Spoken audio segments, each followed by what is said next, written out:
After him, halos hindi na nakakapag-contribute yung kanyang mga kasama. Unlike in the last Red Bull game against Santa Lucia, where 6 players scored in double figures. The big difference was Red Bull had 27 assists in that game, while in this game so far, they only have 11 assists. Nevertheless, magsisimula ang second half with a TM3 from Mike Rayback para lalong mabawasan itong lamang ng Talking Tex. Both teams targeting win number 4 tonight. And Red Bull begins the second half with Celino Cruz, who figured in that altercation with Mac Cardona, even Don Aliado in the first half. Kasama si Rayback, Baguio, who top scored for Red Bull in the first half, Sharma and Kiko Adriano. Pansinin natin itong combination ni Coach Yang Giao on the floor. He does not have a natural center. Sharma is more like a number 4 player, at saka si Rayback is a number 3 player, but now they have to play out of position. Sharma has to play number 5 and Rayback has to play number 4. And that's why Red Bull continues to go to the outside players for offense. Nadolong now, abay dalawa na lang ang lamang ng Talking Tex. At naago pa! Celino Cruz ang isa lapag. Celino Cruz fouled! Oh, they call the flagrant one. That looks like a flagrant one and nalapag. And now, pinapaliwanag ni Garcia Ferrer kay Jimmy Alapag kung bakit flagrant one ang tinawag. Ito, panurin natin kung ano nangyari. Cyrus Baguio making that play possible. And then the push from behind. So, now, again we have to explain. That call was made because there was no attempt to go for the ball. Okay, the referees are looking for an attempt to go for the ball. And if you do not, then they will call the flagrant. And depending on the severity or the gravity of the contact, it's either a flagrant 1 or a flagrant 2. Just a 1-point ball game dito sa Cuneta Astrodome. That could have given them the lead. Instead, ito, pagkakataon para sa Talking Tex na makahirit naman dito sa second half. They have yet to score during the third period. Here's Washington. Blocked from behind by Baguio. Yancy will score at may kasama pang foul. Talking Tex needed that basket to start things off for them here in the third quarter. Okay, pakita natin ang ginawa ni Washington, and of course yung Twin Towers ng Talking Tex, keeping that ball alive and then getting the basket plus a free throw. That height advantage so dominant para sa Talking Tex. Kompleto ang 3-point play for Yancy De Ocampos. We send you over to Patricia Bermudez-Hizo. You know, the focus of Red Bull's coaching staff sa halftime ay yung pag-rebounding ng Talking Tex and the fact that they gave up a lot of second chance points. Coach G noted that they took a lot of gamble, which led to Talking Tex hitting the open shots and easily penetrating. So don't expect them to gamble like that anymore. Sabi pa din ni Dr. J kanina, Red Bull has to make them miss their shots, get up and go, and support Cyrus Baguio. Back to you, Miko. Salamat, Patricia. Well, Mike Rayback trying to support Baguio with that TM3. At ito, Celino Cruz at Jimmy Alapag. Sila ngayon na nagpapalitan ng mga maanghang na salita. Oh, Celino really gaining a lot of friends tonight. And he walks away with a smile. You know, that's when you know, nakainom na sila. No? When you have shades at night. Okay, back to the ball game. Nice pass by Yancy para kay Jay Washington, who now has 12 points. And if you notice ang ginagawa ng Talking Tex ngayon is that they're pounding the ball inside. They're going to their advantage, yung height. Alam nila that Red Bull is playing without a natural center, and that's why they're going close to the basket. Pakatulis yung tira ni Kiko Adriano. 3-point lead for the Phone Pals. Here are the early moments of the third quarter. Again, they go to the man inside. And they score. Ito, sunod-sunod na yan. They're going for inside points. Here's Rayback for 3. Yes, sir! TM3! Rayback has now 12 points. All of its points coming from 3-pointers. And he has strung together 3 triples in the second half. And that's a player who's playing the number 4 spot. Nakaapak din sa sideline. Si Cyrus Baguio. Sayang. Would have resulted in another highlight play. Instead, bola pa rin dito ng Talking Tex. Up by 2, 60-58. Over 8 minutes to go to third quarter. Retualo.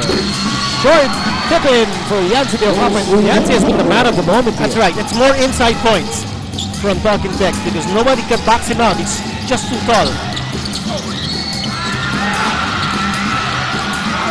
3 tries for Washington. Ito yung dominance nila, no, sa loob.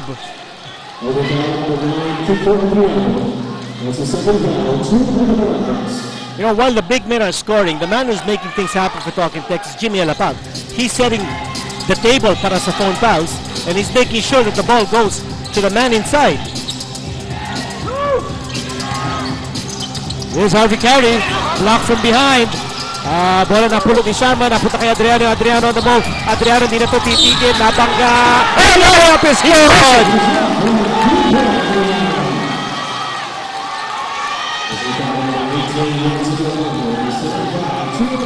Adriano going over to the sidelines and slapping fives with some fans. Why not? Including Danny Espiritu. Why not? Oh, virtuoso ball. Kiko Adriano. Ito, you see him now going to... hindi na natin nakita. Ang dahil niyang in-high-five dun ah. Pati yata si Patricia na high-five eh. Pati yung mga biron dun sa nagpandang na tabi. Tuwan-tuwa naman si Kiko Adriano. I think he's found a nice home for himself sa Red Bull, ha? And look at Kiko Adriano! You know, it's a nice home with a lot of playing time. Alright, Baguio, natisod! Ay, malinaw na malinaw. Yan, dispossessed. Dislodged. Displaced, lahat na. Isama mo na, dismembered, dislocated. Ang sabi naman ni Coach Yengia, that was in the act of shooting. And tama naman si Yengia. Palay-up itong si... Sabi ka naman ng 2 free throws. Jimmy Alapag ang tinawagan ng foul. Ano, pang-apat naman ni Alapag. Pang-apat. It's gonna be a problem dahil patong laro natin. That's why Belano is in the ball game. Alapag and De Ocampo and Retualo are sitting down. Cardona is in the ball game. And you know, nakita natin si Cardona, kinakalapit na kagad to si Celino Cruz. Parang, hello, I'm back. So, babantayan nyo mabuti ha.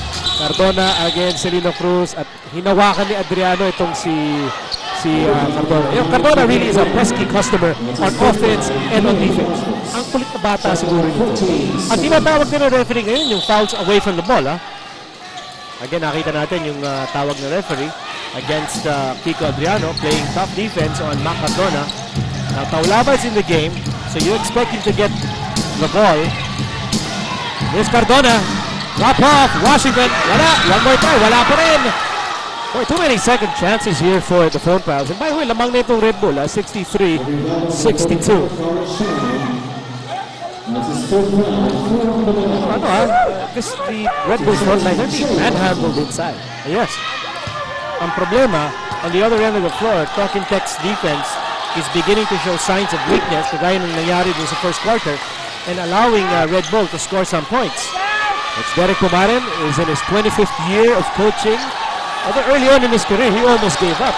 When he had to teach Richard De La Salle how to play basketball. That really tested his spiritual strength. And he overcame it, and good for him. Let's go to Peaches Abiri.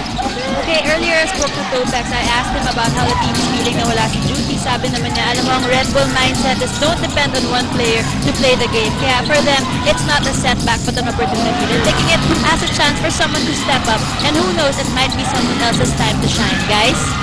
Well, it could be Celino Cruz's time as he makes a heavy play. You talk about smarts. Yep.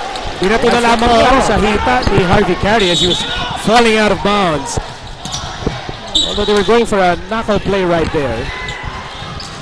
Magaling talaga si Celino as you see Junti Valenzuela watching the action from the sidelines in series. Here's Baguio.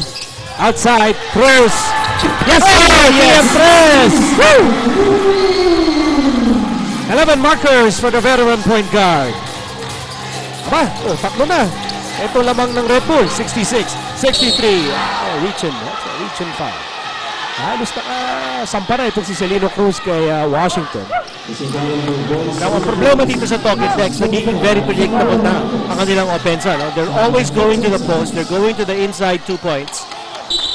And as a result, nagko-collapse na ngayon ang depensa ng Red Bull dun sa ilalim. Let's see whether they can vary their offense a little bit more. By the way, 4 na ang personal fouls ni Celino Cruz. Penalty na ang Red Bull. Here's Velano. Inside, Washington. And Washington has been unstoppable here in the third quarter. Well, they still go to the man inside. And that time, they got the results. Nalamang pa rin ang Red Bull, 66-65. Halos nakakalahati na tayo dito sa third quarter. Baguio with a basketball. Baguio over to Rayback. Rayback has been red hot from Rainbow Country. Here's Sharma. Sharma nowhere to go. Babalik kay Rayback. Ibabalik kay Sharma for the shoot. Sharma long range. Sobra. Oh, Rayback with a rare offensive rebound para sa Red Bull.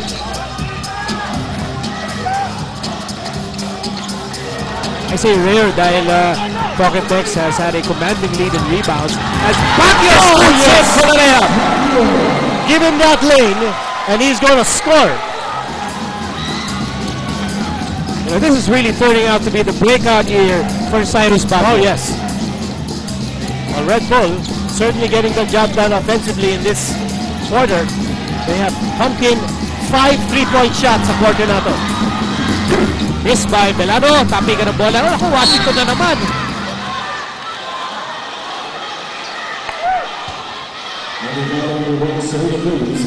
At panglima na yan, ha? Some shoving there between Jay Washington and si Carlos Sharma. And in all that shoving, in the middle of all that shoving, Celino Cruz, who's actually playing well, may 5 personal fouls na. At mintis ang unang free throw ni Washington. And one enforcer sits down for a smaller one. Si Tupex Robinson. So si Cruz upo and the pitbull checks in the ball game. No rest for the weary if you're talking Pets. Split from the line mula kay Washington. Timeout muna tayo dito. 30-second timeout. Para sa Red Bull with under 6 minutes to go. Pulsating 2-point ball game here at lamang ang Red Bull 68-66. And breakout here for Cyrus Baguio. A beautiful kick set by Mike Rayback for Cyrus Baguio. Going over to his left side. Nawala yung defender. Hindi nag-switch. And Cyrus Baguio was flying high once more. Alam mo palang problema yung opensa ng Pocket Tex dito. They're getting the points from the inside. Ang problema nila yung depensa sa kabila. They're not switching. They're not making sure that Red Bull gets just one attempt. And of course, yung kanilang perimeter of defense has been very, very shaky. Naka 5 3-point shots na ang Red Bull sa quarter na to. Yan yung teka muna. Tumapak. Napatapak sa linya itong si Nahorda. 5 minutes to go in the third quarter. Robinson and Velano really going at it in the backcourt. Ito, Cardona against Baguio. Great matchup. Cardona on the move. Handoff. Carey will score. In Pocket Tex, they're making a living inside. Exactly. Lahat ng puntos ng Pocket Tex, kung tayo nagkakamali dito sa ating quarter, are coming from inside the shaded area.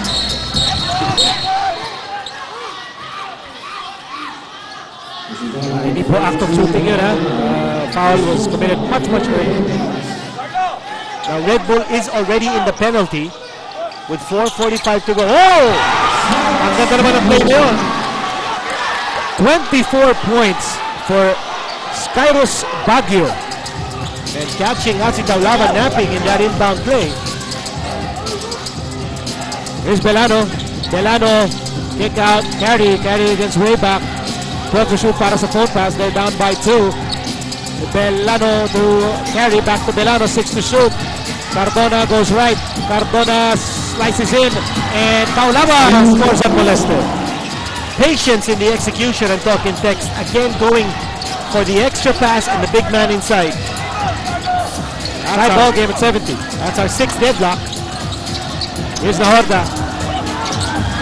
Oh, excellent defense. Nahorda should have passed the ball. No way that he could get out of that defense. Here's Velano.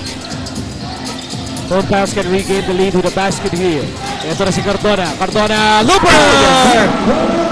And that time, sabi ni Cardona, akala ninyo, ipapasa ko sa loob. Ito, ako na ang titira ngayon. And that's what I call varying the offense. masyado na nagiging predictable kung paraging drop pass, no? Although good results. That time, Macpac Cardona taking the ball to the hole himself. So 2-point lead para sa Talking Tex. Oh, sa mukha yun. Reach in sa mukha. At tinuwagan ng foul si Don Bell. So Don Bell Belano picks up his 5th personal foul. Pareho na sila ni Celino Cruz on the verge of leaving the ball game. Magno Membre checks back in the ball game para kay Cyrus Baguio, well-deserved rest. Now Horda off the glass. So tabla na naman tayo at 72. 3:15 to go in a very entertaining third period. RV carry. Ay, nakawala si Cardona. Pinasa kay Washington. At yun, naagaw ng tuluyan. Maybe Cardona was better off taking that shot. Ito na, Topix Robinson. Membrere to Rayback. Rayback on the move. Membrere from the corner. Membrere baseline. Kick out pass para kay Nahorda. 12 to shoot. Is Sharma. Sharma! No!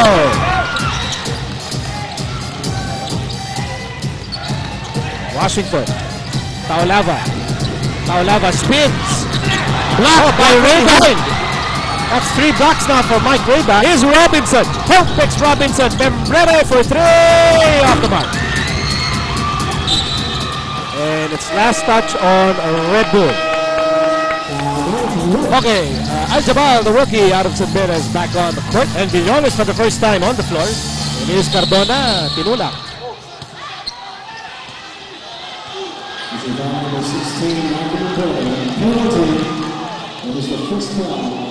Although yan ang first personal foul ni Membrere, kanina pa nasa penalty ang dalawang kupunan. Kanya naman nag-drive in si Macpac Cardona, and sure, instructions coming from Manong Coach Derek Pumaren. What a nice feature we had sa halftime on Coach Derek.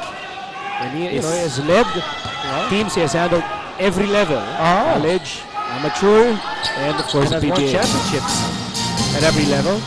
Coming of course from a very illustrious basketball family. His father Pilo was a player with UE and a coach.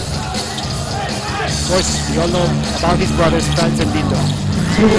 Here's Villones, the richest man in the PBA, Villones. And now he's setting the offense here. Aliado to Cardona. Cardona against Membrere. Cardona spins, handoff. Aliado is fouled and the basket is good. You know, Cardona has been really efficient in looking for cutters, his teammates. So he's a catalyst. Ito makita natin, no? He saw a situation where you go one-on-one. Then he drew 2 defenders, leaving Don Aliado wide open for the pass, the cut, and the basket. Pero hindi na kompleto ni Aliado ang 3-point play. Nevertheless, 4 ang abante rito ng Talking Tex, 76-72. Under 2 minutes remaining in the third quarter. Here's the Horda for 3. Police. Topix Robinson swiping it from behind. Pinasa kay Pinisi. Pinisi for 3. Yes! And yan ang big weapon ng Red Bull sa quarter na to. No? They have buried 6 3-pointers in this quarter. Team pressure para kay Pinisi. Slicing down the deficit to 1. Al-Jabal on the move. No. Nagapak doon si Al-Jabal. Here's Membrere. Membrere to Sharma. Sharma to Nahorda. Nahorda. Pika. Pinisi to Membrere. Membrere for 3. Membrere can't get his range tonight. Ito na si Villones. Phone pass up by just 1. And Villones takes it all the way. Players stumbling on the floor. I saw Don Aliado take a tumble. The fastest man alive. And the billionaire. Scoring richest man. Because hindi lang milyones, kundi bilyones. Yeah. Para lang malinaw. Mr. Tumbling. Yeah. Tagal na natin hindi nakikita yung tumbling nga, no? He's tumbling out after scoring a free throw. Sometimes he does that. That's a somersault. Here's Membrere. Nasa Nahorda. Sharma battling hard to get the basketball pero napunta kay Aliado. 4 points ang lamang ng Talking Tex. 30 seconds to go before the end of the third quarter. Here's Aliado, top of the key. Aliado, entry pass para kay Taolava. Taolava. Yes. Hammered and bludgeoned and pushed inside. And Talaba made sure that the referee saw that. Hard to imagine a man his size getting pushed around like that.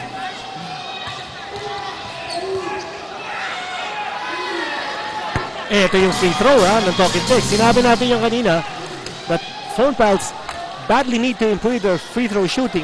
Ano ba percentage ng Phone Pals in this game? 73%. Wow. Oh, that's a major improvement from 63% on the season. And Talaba went 2 for 2. Oo. There's 15 points to that. Balik na naman sa anim mga bante ng Talking Tex. At nauubos na ang oras dito sa third quarter. 12 to shoot para sa Red Bull. Membrere. 7 to shoot. Membrere in trouble. Membrere slices through. Bounce pass na Horta. Naagaw ni Al-Jamal. 1 second to go. At pinisit. Ay, teka na. Natawagan ng foul. Si Pinisi. And that came at the buzzer. So nasa penalty situation ang Red Bull. Actually, at the point of the foul, there was also what I thought was an elbow from Cardona. Okay, titingnan natin kung yeah, that's Robert Ting Jr. Was the foul assuming there was a foul, was it committed after time? Okay, they'll wave it off. Okay, they'll wave it off. And now Coach Derek Pumaren's turn. Hindi, pumito kayo. Siya naman ngayon ang galit na galit. Eh, sabi niya, pumito kayo eh. At sabi naman ni Mac Cardona, okay lang. Nakasiko na ako, pwede na yun. Kaya po, ito may siko yun eh. Di ba Cardona getting away with an elbow. Sabi ni Coach, huwag ka magalit. Babawi tayo mamaya. But Red Bull actually did commit that foul, although it came after the buzzer. But wala na, it has been nullified. Kaya ito, akin ang loob. Iyon, labas. Dahil ang Talking Tex sa loob na Mayani. Ang Red Bull sa labas naman gumanti. Pero lamang dito ang Talking Tex at the end of the third quarter, 81.